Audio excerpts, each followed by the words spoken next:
كل جريمة وليها مجرم إلا الجريمة دي. القاهرة اتحرقت ومئات الأماكن اتدمرت والناس بتجري في الشوارع من كتر الرعب، وبعد ما الدخان اختفى المجرم اختفى معاه. هل الملك؟ هل الإنجليز؟ هل تنظيمات سرية؟ ولا غضب شعبي خرج عن السيطرة؟ مين اللي ولع في القاهرة؟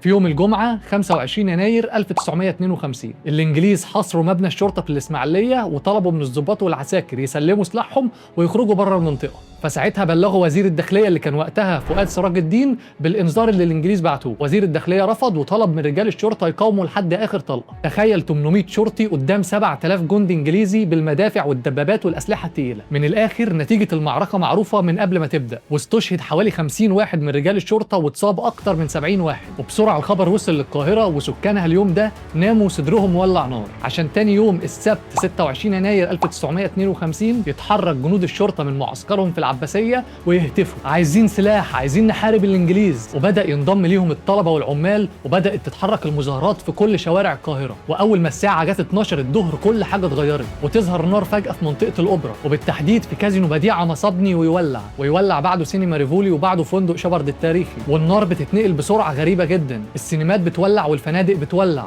والنوادي والمكاتب والمحلات والعمارات، وفجأة وسط البلد كلها بقت جحيم. حوالي 700 مكان اتدمر واكتر من 500 شخص اتصاب، ده غير عشرات الاشخاص اللي ماتوا والاف العمال اللي اتشردوا وصحيوا تاني يوم ملقوش مكان شغلهم اصلا. وهنا يظهر سؤال مهم جدا، ازاي النار انتشرت بين كل الاماكن دي بالسرعة دي؟ بعض الروايات بتقول ان وسط المتظاهرين ظهرت مجموعات مجهولة بعربيات وصفايح بنزين يولعوا مكان ويروحوا بسرعة للمكان اللي بعده. يعني مش غضب عشوائي، ده تخطيط منظم جدا. والغريب ان الشرطة كانت شبه مختفية والجيش اتأخر ساعات على ما نزل الشارع، والمطافي ما قدرتش تسيطر على الوضع. تقريبا النار هي الحاجة الوحيدة اللي كانت شايفة شغلها كويس. وفي وسط كل اللي بيحصل ده والبلد بتولع، الملك فاروق وكبار المسؤولين في الدولة كانوا عاملين حفلة في قصر عابدين بيحتفلوا بالمولود الجديد ولي العهد أحمد فؤاد. تقريبا عاملين له عقيقة وبيسووا العجل على نار القاهرة. وهنا السؤال المنتظر، مين اللي ولع في القاهرة؟ هل الملك فاروق عشان يتخلص من حكومة الوفد برئاسة مصطفى النحاس وده فعلا اللي حصل تاني يوم من الحريق؟ ولا الإنجليز هم اللي حرقوها بعد المذبحة اللي حصلت في الإسماعيلية وفي الوقت ده كانت المقاومة بتزيد ضد الاحتلال يوم عن التاني؟ ولا كان غضب شعبي وشوية مظاهرات والمجرمين والحرامية استغلوا الموقف؟ الحقيقة ان المجرمين كتير، لكن مفيش مجرم واحد نقدر نقول ان هو اللي ولع في القاهرة. عزيزي المشاهد، السبت الاسود ما كانش مجرد حريق، كانت جريمة اتحرقت فيها مدينة